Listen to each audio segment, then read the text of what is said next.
بسم الله. السلام عليكم ورحمة الله وبركاته أعزائي متابعين أخبار الإسماعيلية الأصلية، أهلا بكم معنا في لقاء جديد وحلقة جديدة من تحت العمارة. وخالد كامل أو الثوار، أهلا بيك يا خالد معنا. اهلا وسهلا استاذ احمد، ازي حضرتك؟ اهلا وسهلا. أخبارك إيه وصحتك عاملة إيه؟ الحمد لله بخير، الحمد لله. طمن الناس عليك لأن بقالك كتير ما ظهرتش، الناس ما شفتكش بقالها كتير. احنا اقلنا شويه، مقلين شويه في الحلقات، لكن احنا متواجدين الحمد لله رب العالمين ومتابعين يعني الدنيا ماشيه ازاي والاحداث. وكتير يا احمد، كتير يا احمد.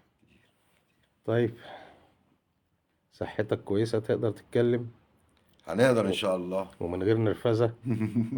لا، ما عادش بيستحمل الدكتور منال والله، بس غصب عني بقى، غصب عني.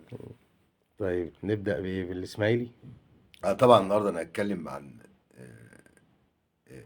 مشكله الاسماعيلي والحال اللي وصل ليه النادي الاسماعيلي، اللي بيؤرقنا جميعا، كل اسماعيلاوي وكل مصر تقريبا والوطن العربي ومشجعين الكوره بجد زعلانين على حل الاسماعيلي.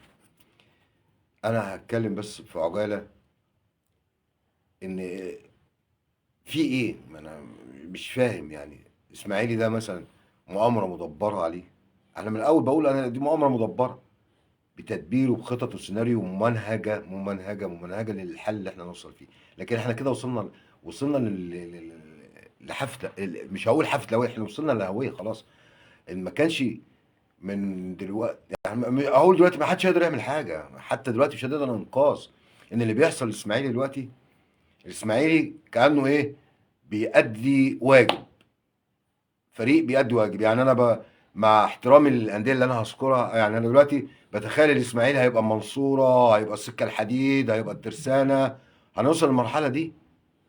لا، مش الاسماعيلي ابدا، ومفيش حد يقبل يبقى كده.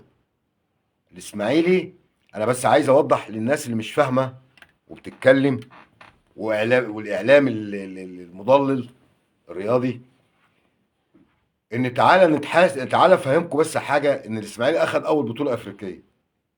انتوا تعرف يعني ايه في السبعينات، اواخر السبعينات، الفرق الافريقيه كانت عامله ازاي؟ الاول ما كانش فيه احتراف اللي موجود دلوقتي، ما كانش فيه انديه مخوخه في افريقيا، اللي اللعيبه بتطلع تحترف بره، وهم بيعرضوا بعد كده البضاعه، السلع المحليه اللي عندهم، فبيلعبوا بيها الانديه. فما افرحش ان انا خدت بطوله افريقيه. إنما الإسماعيلي إيه؟ إنما الإسماعيلي إيه؟ انما الاسماعيلي اخذ بطوله من وسط عمالقه ما احترفوش بره. يعني ما فيش سمويل ايتو كان موجود بقى، امثال سمويل ايتو، امثال دروجبا، امثال جورج وايا، امثال الناس دي ما كانتش بتحترف، كانت موجوده في انديتها وكان في احرف منها. انما انت النهارده ما تاخد بطوله افريقيه مخوخه من اللاعيبه الكبار، يعني تاخدها وانت بالسلامه. الاسماعيلي كيان كبير جدا، والمفروض الناس اللي هي عامله نفسها من بالها وبتداري وشها، رجال الاعمال اللي في البلد، ولاد البلد، سياده المحافظ. يا سياده المحافظ، حضرتك مش موجود معانا في اسماعيليه. حضرتك مش موجود معانا يا فندم. انت فين من اللي بيحصل؟ انت فين من النادي الاسماعيلي؟ النادي الاسماعيلي ده اساس، هو البلد، هو كل حاجه في البلد.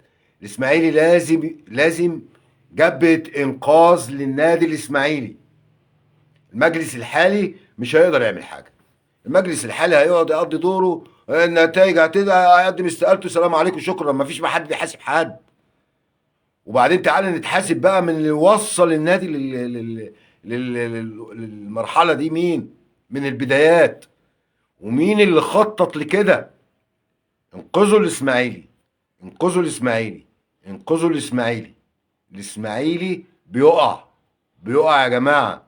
اللعيبه النهارده ما تشيلش فرقه، وهتحرق ناشئين ممكن يبقوا نجوم فيما بعد، انما انت بتحرقهم من دلوقتي.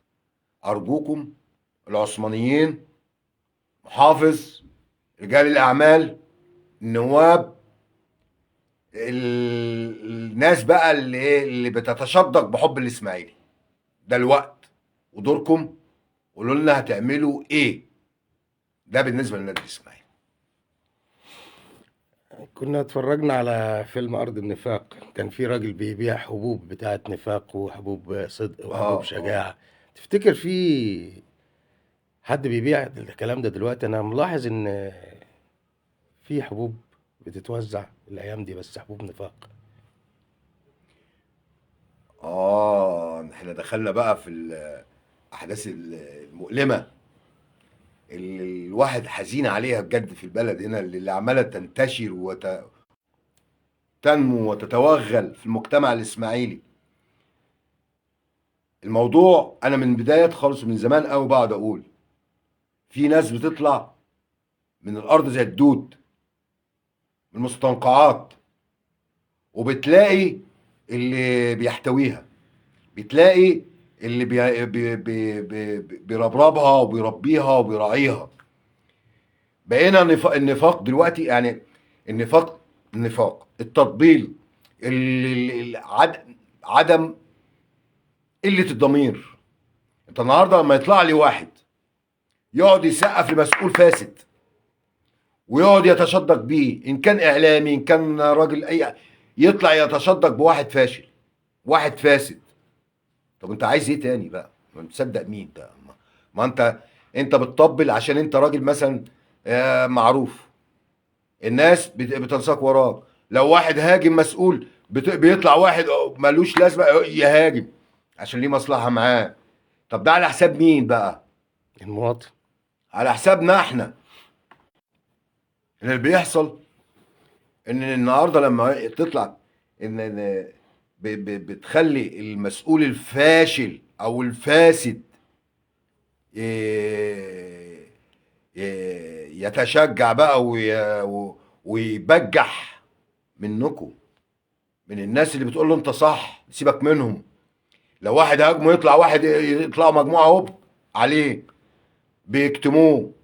لكن انا بقى ما بيهمنيش، انا بقول للفاشل انت فاشل، لان حقي كمواطن اشوف غلط اقول ده غلط، لو قرار من الحكومه غلط اقول ده غلط، والصح نعمل ايه. لان ده بيهدم دوله، بتهدم مجتمع.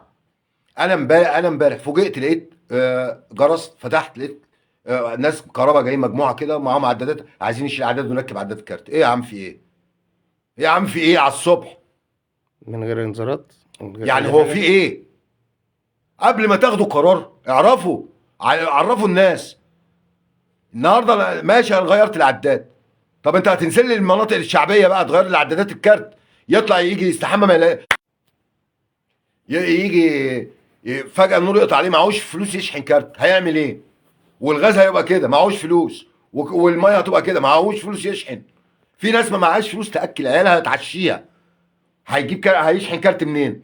سيبوا الناس دي تعيش الايام دي. حتى خدوا من الحراميه اللي سرقوا البلد، خدوا منهم ودعموا الناس دي. انت بتدعم المليونير زي الغلبان اللي مش لاقي ياكل.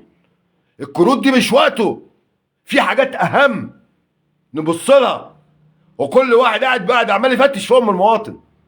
المواطن ما عادش عنده حاجه يعملها، الناس بتبيع عفشها عشان تعيش، مرتب لا بيكفي، لا ايجار ولا غاز ولا مواصلات ولا مصاريف الاولاد. يا جماعه في ايه؟ التجار زادوا جشع، يقول لك طب احنا نعمل ايه؟ ما الاسعار بتزيد بره، ما احنا عايشين برضو. طب وبعدين؟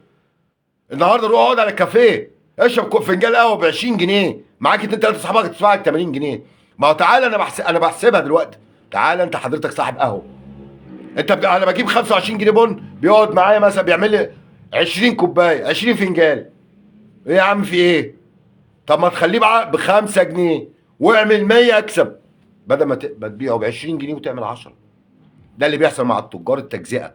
يبقى جايب عدايه الطماطم وقع عليه في الكيلو ب 10، لازم يبيعه ب 20، يبيع نص ويرمي نص. الله، يا جماعه في ايه؟ مطلوب تطبيق وبحزم وتغليظ العقوبة الأسعار الحياتية اللي الناس عايزاها. خلي الناس بقى يبقى عندها ضمير.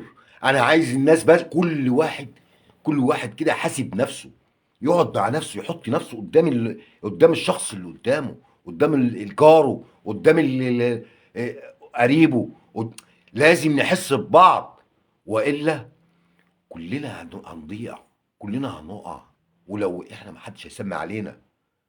احنا عايزين الناس تحب بعض، الناس تبطل نفاق. ما تجيش يا جماعة، احنا دلوقتي في موسم انتخابات، كل واحد مجموعة عمالة تلمع لي في حد، وأسرة مع بعضينا، مجموعة تلم بعض، أسرة مع بعضينا. احنا ما بقيناش عزب وأسر، كله احنا بلد.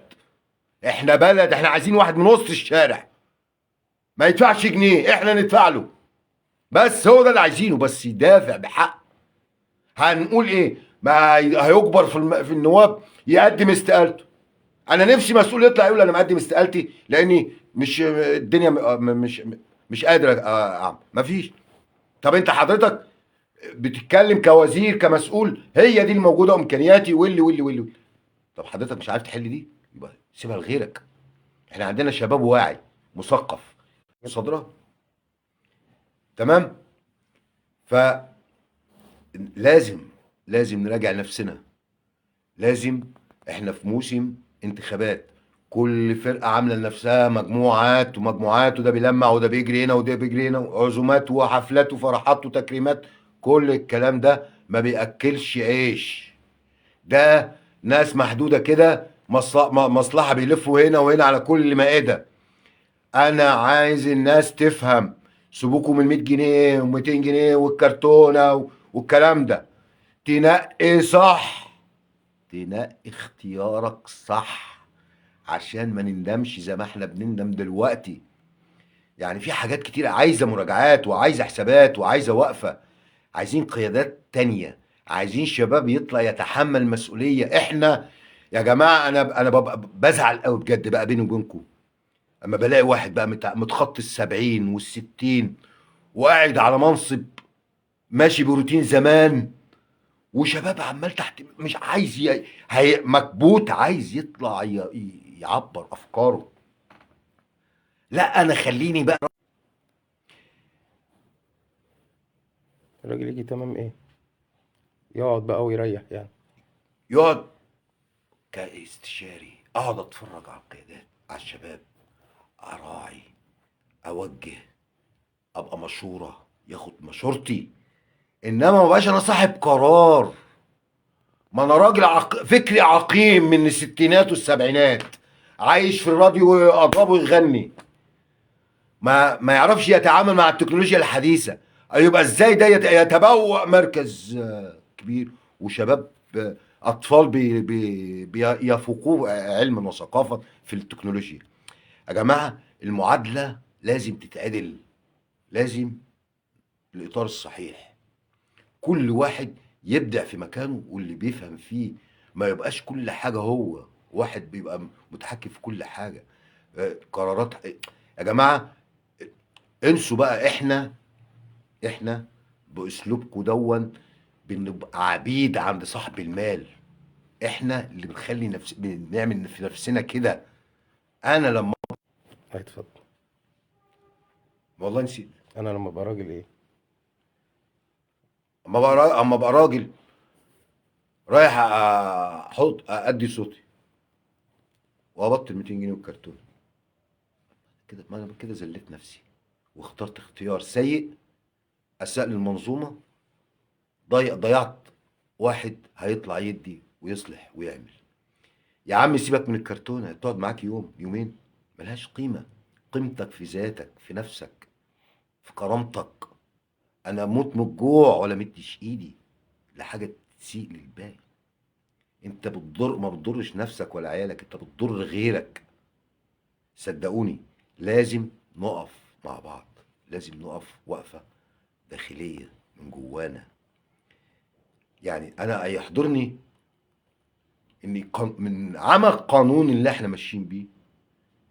يعني النهارده اتنين مثلا ولاد عم ورثه، باعوا جزء بيت مثلا وليهم جزء تاني، التاني يبقى قاعد فيه يقول لك انا عايز شقه عشان ابيع، وهو ليه بلاطتين.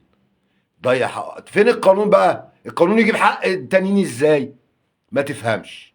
يبقى احنا كده عملنا ادينا الطماع قوه ان هو يطمع زياده، واديت سلاح للي حاسس بالظلم من طمع الاخر ان هو ينتقم منه باي اسلوب، ما دام القانون مش هيجيب له حقه. يعني ايه؟ عشان يطالب يروح يعمل فرز وتجديد ومش عارف ايه وما يعرفش يبيع ولا يروح ايه عشرات السنين، والتاني مستمتع بانه واكل حق غيره. القانون هنا لازم التشريع يبقى قانون فاصل. لازم الطمع يتوضع له حد من الناس. فاحنا لما بنوصل المراحل دي هنروح فين وهنوصل فين؟ الا لو في نائب كويس. انما احنا لو اخترنا صح، نوابنا صح، وممثليننا صح، هنلغي الكلام ده كله. هيبقى في تشريع وتتابع. يعني النهارده تطبق عليها قانون 2023، احنا في سنه 2023، وقانون سنه 30 لسه ماشي عليا، اللي هو الاموال العامه. اللي سرق مروحه زي اللي سرق مليار، الاتنين واحد، شهر في المستشفى وبيطلع. طب احنا في 2023 غلظ العقوبه، شرع، اعمل حاجه خلي الناس تخاف. احنا لما غلظنا عقوبه الاغتصاب لاعدام قلت، ما عادش، بل تكاد تكون انتهت. ليه ما نعملش كده عشان نقضي على مصاص الدماء والفسده؟ يبقى الواحد قبل ما هيخطو خطوه على فساد هيعرف ان عقوبتها ايه. انما الدنيا من سلم العقاب ساء الادب، زي ما احنا بنقول. فالمراجعه مننا من جوانا وما نلومش الا نفسنا. المطبلاتيه يهدوا شويه عشان ريحتهم طلعت وشكلهم بقى وحش وبيتلذذوا، والناس بتفضل يعني بيتلذذوا بغبائهم وباستهزاء الناس بيهم، ولا هم هنا مفيش. تاني حاجه بطالب الحاجات اللي بتتصادر بتروح ما تحطوها دعم للناس. الاطنان اللي بتتمسك هنا وهنا وهنا وهنا وهنا وهنا وهنا، تهريب هنا وتهريب هنا وتهريب هنا، نزلوا لي الدعم. ما يبقاش كل حاجه من المواطن الغلبان. يبقى المسؤول قاعد على مكتبه، محتاجين موازنه عشان نكمل الموازنه، محتاجين كام مليار، طب هنعمل ايه؟ لا تعالوا ايه زود مش عارف ايه، زود مش الله، زود بقى على المواطن، زود له بنزين، زود له الكهرباء، زود له مش عارف ايه، وهات لي شركه امان تذبح فينا قبل ما تسلخنا، وهات لي مش ايه ده كله ده. احنا عايزين مباشر على طول. انا عايز الفئه الفئه التعبانه ما تحملش هم ايجارات، ما تحملش هم كهرباء وغاز. كفايه اللي هم فيه ده. هم مع يا جماعه يا جماعه، رؤوس الاموال اللي في البلد كترت، قلت، فلوسهم كترت وهم قالوا، والناس اللي تحت خط الفقر اللي هي ما عادتش باينه، اللي هي بقى احنا بقينا ايه 10 واحد